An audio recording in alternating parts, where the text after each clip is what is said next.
नमस्कार, मैं Rajesh Singh, today Bihar news के लिए। मैं अभी कैमूर जिला के मोहनिया प्रखंड के एक छोटा सा गांव जिसको छुटकी पकड़िहार बोलते हैं, NH2 से मात्र 500 मीटर की दूर में एक छोटा सा गांव है। आप देख रहे हैं कि मैं यहाँ पर हूँ और मैं रवि प्रकाश सिंह के घर पर हूँ। रवि प्रकाश सिंह एक होनहार कलाकार हैं, इसी गाँव में जन्मे हैं और इसी गाँव से वो पढ़कर मोहनिया हाई स्कूल से मैट्रिक पास किया। SVP कॉलेज भभुआ से उन्होंने ग्रेजुएशन किया और इलाहाबाद से फाइन आर्ट सीखते हुए आज वो दिल्ली के सरकारी स्कूल में स्थित हैं। अफसोस की बात है कि इतने अच्छे होनहार कलाकार है जिसको आज तक जिला ने कभी जानने का प्रयास नहीं किया। जब मुझे मालूम हुआ कि विश्व की ख्याति प्राप्त है, ये अमेरिका, ब्रिटेन, मैक्सिको, जापान, हर जगह ये जा चुके हैं और अपनी कला का ये दाद दे चुके हैं, तो मैंने सोचा कि जरा से इनसे मिलकर मैं जानूँ आखिर ये चाहते क्या हैं, इनकी तमन्ना क्या है। तो आइए मैं रवि प्रकाश जी से मिलकर बात करता हूं। रवि प्रकाश जी, आपका टुडे बिहार न्यूज़ में स्वागत है। सबसे बड़ा खुशी मुझे इस बात की है कि आप इतने छोटे से मोहनिया प्रखंड के एक छोटा सा गांव है पकड़िहार, आप वहां पर रहते हैं और जबकि आप अपने कला के में इतने आप अपने कला के चलते आप इतने माने प्रसिद्ध हैं कि आप अमेरिका से लेकर ब्रिटेन से लेकर जापान, दक्षिण कोरिया, हर जगह से आप आ चुके हैं, लेकिन आपको जानने वाला इस जिला में कोई नहीं है। धन्य है हमारा भाग जो टुडे बिहार के लिए आपने इतना समय दिया। सर, अपना पहले फुल परिचय दीजिए अपना। सर, मेरा नाम रवि प्रकाश है। मैं एक स्कल्प्टर हूँ और प्रेजेंट में मैं एक शिक्षक भी हूँ दिल्ली गवर्नमेंट में। सर, सबसे पहले ये बात बताइए कि मैं इधर बीच में मैं देख रहा हूँ कि मीडिया में बिल्कुल आप छाए हुए हैं। सर, ये बात बताइए कि आपको ये जो फाइन आर्ट है, BFC जिसको बोलते हैं, बैचलर ऑफ फाइन आर्ट, ये सीखने का तमन्ना कब से जाएगा? सर, BFA का जो तमन्ना था तो सर मुझे इंटर में पता चला। सर, जब मैं भभुआ में पढ़ाई कर रहा था वहाँ पे मुझे BFA के बारे में पता, उससे पहले मुझे पता नहीं था। लेकिन मेरे जो आर्ट्स है, बचपन से ही मेरा आर्ट मेरे साथ कंटिन्यू डेवलप में करता रहा बिना किसी गुरु का। कोई मुझे गुरु नहीं था, किसी गाइड करने वाला, लेकिन जो भी कह लीजिए कि मेरे अंदर वो लगन थी। जैसे हॉबी की तरफ से लोग बात करते हैं कि हॉबी, तो इस तरह मेरा हॉबी था। मैं साइंस का स्टूडेंट रहा सर। जी सर। ये कहाँ से फाइन आर्ट कहाँ? जी सर, मेरा फाइन आर्ट्स जो हुआ है इलाहाबाद सेंट्रल यूनिवर्सिटी से हुआ है मेरा। वहाँ पे BFA मैंने किया था, 2012 में मेरा कंप्लीट हुआ है। सर, हमको पहले ये बात बताइए कि फाइन आर्ट होता क्या है और कितने माध्यम में ये फाइन आर्ट को बता सकते हैं आप? जी सर, बहुत मुझे अच्छा लगा कि आपने ये क्वेश्चन हमसे पुट किया। मैं चाहता हूँ कि जितने भी ये आपके माध्यम से जिस कैसे पहुँचे, मैं यंगस्टर्स के लिए कुछ मैसेज देना चाहता हूँ कि फाइन आर्ट्स होता क्या, क्योंकि बहुत लोगों को फाइन आर्ट्स के बारे में पता नहीं है। और फाइन आर्ट्स आज की डेट में जो गवर्नमेंट्स अभी नई जो स्कीम आई हुई है, नई एजुकेशन पॉलिसी स्किल को लेकर जो डेवलपमेंट करने की जितनी बात हो रही है, तो फाइन आर्ट्स अपने आप में एक स्किल डेवलपमेंट है। इसमें मेन 5 सब्जेक्ट होते हैं। तो मैं सबसे पहले मुझे ये बता दिए रवि जी कि आपको दिल्ली में जाने की क्या जरूरत पड़ी, आप जो योगदान दे रहे हो बिहार में दे सकते थे? हाँ, ये बात आपने सही कहा सर कि मुझे दिल्ली में जाने की क्या ज़रूरत पड़ी। सर, कोई भी नहीं चाहता है कि अपना घर और अपना ज़मीन जहाँ पे उसका जन्म हुआ वो छोड़कर वो जाए। कुछ चीज़ें ऐसे होती है कि जो हमें अपॉर्चुनिटी चाहिए, क्योंकि मेरा अगर जन्म इस धरती पर हुआ है तो मेरे अंदर भी एक है कि मैं कुछ करके जाऊँ। मैं ऐसा नहीं जाना चाहता हूँ, तो इसीलिए मुझे अगर दिल्ली जाना पड़ा और दिल्ली में आज मैं वर्क कर रहा हूँ तो उसका बस एक ही रीज़न है कि जो मुझे मेरे घर में मिलना चाहिए वो नहीं मिला है। वो मुझे वहाँ पे बेस्ट अपॉर्चुनिटी मिल रही, इसलिए वहाँ पे हूँ। क्योंकि मुझे अपने कला को ज़िंदा रखने के लिए मुझे लगा कि मेरे लिए वो दिल्ली सबसे बेस्ट है, जहाँ से अपनी कला को एक्सप्लोर कर सकता हूँ। और आने वाले टाइम में मेरे अंदर भी है कि मैं अपने इस ज़िले के लिए, अपने राज्य के लिए, देश के लिए भी हम करेंगे, तो कर भी रहे हैं अपने देश के लिए, तो क्यों नहीं मैं चाहूँ कि अपने घर के लिए करूँ। सर, मेरे अंदर आज भी है कि मैं अपने घर के लिए करना चाहता हूँ, लेकिन वैसा मुझे कोई प्लेटफॉर्म नहीं मिला जिससे मैं यहाँ के लिए कुछ नहीं कर पाया। गाँव मैं सोशल मीडिया में देख रहा हूँ कि आप ब्रिटेन या क्या बोलते हैं, अमेरिका गए, जी सर, जैसे मैं गए हुए, चाइना गए हुए, मैक्सिको गए हैं, वहाँ का वीडियो में आप छा रहे हैं। आपका कला के ऊपर मैंने तालियां लोग बजा रहे हैं। क्या ऐसा मौका भारत में नहीं मिल सकता था? आखिर कमी कहाँ पर है? जैसे सर, माध्यम के बहुत सारे हैं। जैसे माध्यम है जैसे कि हम लोग अगर फॉरेन में जो भी हमने कंपटीशन में गए हैं वो है आइस एंड स्नो स्कल्पचर, ठीक है, बर्फ़ के लिए जो होती है। तो जैसे बर्फ़ के भी जो जिस तरीके से एक लेवल पर जिसका जितना होना चाहिए प्लेटफॉर्म अभी है नहीं। कश्मीर में अभी नए जो मेरे दोस्त यार में साथ में रहे हैं, हम लोग अपना वर्क किए हैं, वो लोग पूरी कोशिश कर रहे हैं कि कश्मीर में उसको बढ़ावा देने के लिए, और हम भी जुड़े हुए हैं। जैसे लद्दाख उद्दाख और भी बात चल रही है गवर्नमेंट से, वहाँ पर कुछ इस तरीके कैंप कराने के लिए।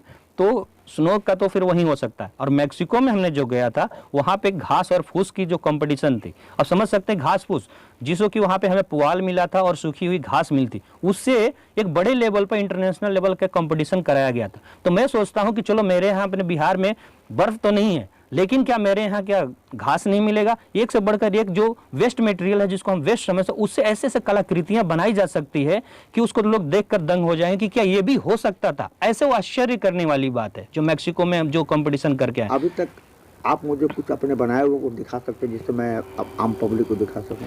जी सर, मैं जैसे कि मैं कह सकता हूँ कि मैंने 5 जो जिक्र किया आपको, 5 बीएफए का मेन सब्जेक्ट्स का, उसमें से मेरा स्पेशल इंटरनेशनल इवेंट में कहेंगे ये मैक्सिको में जाकर हमने बनाया है।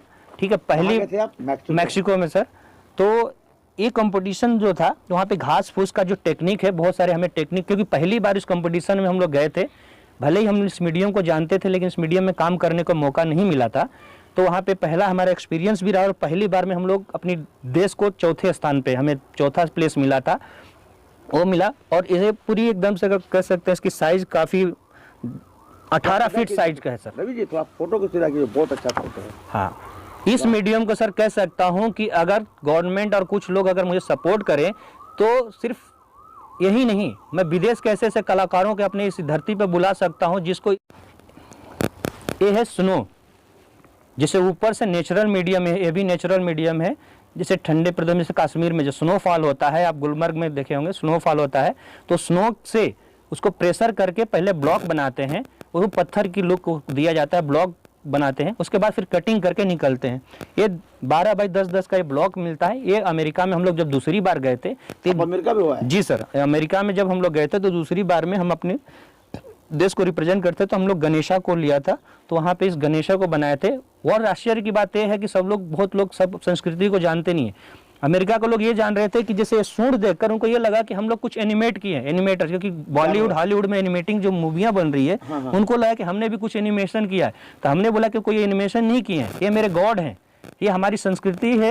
ऐसे उदाहरण देकर समझाना चाहता हूँ कि जामिया जैसे यूनिवर्सिटी में 200 प्लस कोर्सों की पढ़ाई कराई जाती है। हम कितने कोर्स का नाम जानते हैं? हम लोग फंसे हैं इसी डॉक्टर इंजीनियरिंग। मैं ये नहीं कह रहा हूँ कि डॉक्टर इंजीनियरिंग वो जरूरी है, लेकिन मेरे कहना उन बच्चों के लिए है जो बच्चे वाकई में इस धरती पर जन्म लिया है एक्टिविटी के लिए। जिस तरीके से मैं इस आर्ट के लिए ही जन्म हुआ था मेरा, ठीक उसी तरीके से बहुत सारे ऐसे लड़के हैं जो जिनको संगीत में रुचि है, जिनको ड्रामा में रुचि है, इन सब की पढ़ाई होती है एक लेवल पर, लेकिन उनको नीचे जो सपोर्ट एक पेरेंट्स का चाहिए, जो एक समाज का चाहिए, वो लोग नहीं देते हैं, उनको मजाक उड़ाते हैं। लेकिन गवर्नमेंट में बड़े लेवल पर नहीं कहूँगा, फिर भी गवर्नमेंट बहुत ऐसी यूनिवर्सिटीज खोल रखी है हर तरीके से कि वो पढ़ाई कराई जाती है। तो मैं सभी बच्चों को बोल रहा हूँ कि आप जिसमें भी आपका मन लगता है बेटे, हर एक चीज का पढ़ाई हमारे देश में हो रही है, बस आपको जानने की जरूरत है और वहां पहुंच जाएंगे तो आपको खुशी होगी। वो आप ड्रामा में जाना चाहते हैं, संगीत में जाना चाहते हैं, कला के क्षेत्र में, किसी भी एक्टिविटी में, आप स्पोर्ट्स में जाना, अभी दिल्ली गवर्नमेंट भी एक स्पोर्ट्स यूनिवर्सिटी खोलने जा रही है। तो मैं कहने का मतलब ये है कि एक्टिविटीज की भी पढ़ाइयाँ हो रही है हमारे देश में, बस आप लोग जान नहीं रहे। जैसे मैं नहीं जानता था, अगर मुझे पहले से ही पता होता कि बीएफए की भी पढ़ाई होती तो मैं साइंस के स्टूडेंट नहीं होता जो मैंने साइंस से अपना कर रहा था भभुआ से। और अभिभावक को भी तो चाहिए कि हमारा बच्चा का जिस तरफ झुकाव उस तरफ सहयोग दे। नहीं, वही मैंने कहा सर कि अभिभावक को भी मैं कह रहा हूँ कि उन्हीं को जो बच्चे इस फील्ड में कोई डांस करना चाहता है तो उसको लोग कमेंट अलग तरीके से करते हैं। उनको समझते हैं कि बस इंजीनियर और डॉक्टर ही इस धरती पे सब कुछ है। ऐसा नहीं है, क्योंकि हमारा देश सिर्फ दो किसी वर्ग से नहीं बनता है। हमारे कहते हैं ना कि पूरी कल्चरल डाइवर्सिटी होना चाहिए, तो कलाकारों को भी कहीं ना कहीं वो जरूरत है जहाँ पे कि उसकी नीड है। बहुत बहुत धन्यवाद सर रवि प्रकाश जी, जो आपने मुझे टुडे बिहार के लिए इतना समय दिया। बहुत बहुत धन्यवाद। मैं भी धन्यवाद करना चाहता हूं सर आपका और आपकी पूरी टीम का, टुडे बिहार का, जो इस तरीके से मेरी बातों को, मेरे चाहने वालों या फिर मेरे बातों से अगर 2 लोगों को भी अगर मेरे बातों से अगर उनको उनकी राह मिल जाए, उनको मैं अगर गाइड कर पाऊँ तो मेरी बहुत खुशी होगी सर आपके लिए। बहुत बहुत thank you sir. Thank you. और ये है रवि प्रकाश सिंह के भाई, छोटे हैं ये मतलब कि क्या बोलते हैं, फिजियोथेरेपी डॉक्टर। क्या नाम हुआ आपका? डॉक्टर जयप्रकाश। डॉक्टर जयप्रकाश। ये मोहनिया में ये अपना दुकान खोल कर रखे हुए हैं। ये है रवि प्रकाश जी। रवि प्रकाश जी देखिए, एक छोटा सा गांव में रहते हैं, इनका ये घर है। रवि प्रकाश जी का घर देख लीजिए, लेकिन इनमें पूरा सोना भरा हुआ है। केवल परखने की जरूरत है। अगर बिहार सरकार परखती है तो सचमुच रवि प्रकाश जी कैमूर में एक नया चीज देने का कोशिश करेंगे। क्यों रवि प्रकाश जी? जरूर करेंगे सर। वो तो बस कहते हैं कि कलाकार को तो एक मौके की तलाश होती है अपने हुनर दिखाने के लिए। वो तलाश अभी भी जारी है। कब मुझे मौका मिलता है अपने पहले मुझे आप बात बताइए, आप अमेरिका गए, मैक्सिको गए, चीन गए, जापान गए, हर जगह गए, फिर भी आपको भारत से और अपने धरती से क्यों इतना प्यार है? सर कुछ चीज़ें तो मैं अपने जन्मभूमि की तो छोड़ दीजिए, जब हम विदेशों में गए, विदेशों में जाने के बाद ये पता चला कि नहीं, अपने देश के भी कहते नहीं कि हम जब वहाँ से दूर जाते हैं तब अपनी उसको बदलते हैं। बाहर जाने के बाद तो मुझे अपने देश का भी पता चला कि मुझे कितना अपने देश से लगाव है। जब पहली बार अमेरिका जब हम लोग गए थे, जब हम फ्लैग होस्टिंग, जब मार्च फर्स्ट निकला था, तो फ्लैग देखने के बाद बहुत सारे इंडियंस थे, उस फ्लैग को देखकर जब वो दौड़ कर आए और गले चिपकते ऐसे जैसे मानो को कि क्या उनको मिल गया, उस फ्लैग का ही देन था कि वो लोगों की अपनी पहचान। तो उनसे मिलने के बाद लगा कि मैं अपने भाई बंधुओं से मिल गया। वो रहने के केरल के रहने वाले थे, लेकिन इतना काफ़ी उन्होंने प्यार दिया जैसे लग रहा था कि मान लो कि मेरे अपने घर के मेरे बड़े पिताजी कर लें, जिन्होंने भी कर लीजिए। तो बाहर ही जाने के बाद वो पता चलता है। और जिससे मैं दिल्ली से बाहर हूँ, अभी कई बात अपने गाँव की, तो मैं पूरी कोशिश करता हूँ जब भी मुझे टाइम मिलता है, छुट्टियाँ हो जाए, तो अक्सर मैं छुट्टियाँ बाहर से ज़्यादा मैं अपने घर पे स्पेंड करना पसंद करता हूँ। अभी विंटर वेकेशन है तो मैं अपने घर पे ही आकर अपने बिताना चाहता तो हूँ। आप देख रहे हैं कि रवि प्रकाश जी को अपने मिट्टी से कितना प्यार है, अपने जिला से कितना प्यार है, अपने देश से कितना प्यार है, अपने प्रदेश से कितना प्यार है, दिल्ली सरकार को इतना प्यार है। तो मुझे बिहार सरकार से और मैं अपने जिला प्रशासन से भी प्रार्थना करता हूँ, आग्रह करता हूँ कि रवि प्रकाश जी को थोड़ा सा अगर वक्त दिया जाए, थोड़ा सा अगर संस्थान दिया जाए, संसाधन दिया जाए, तो जरूर रवि प्रकाश जी भी हमारे जिला, हमारे प्रदेश, हमारे देश के लिए बहुत कुछ करके दिखाएंगे। धन्यवाद।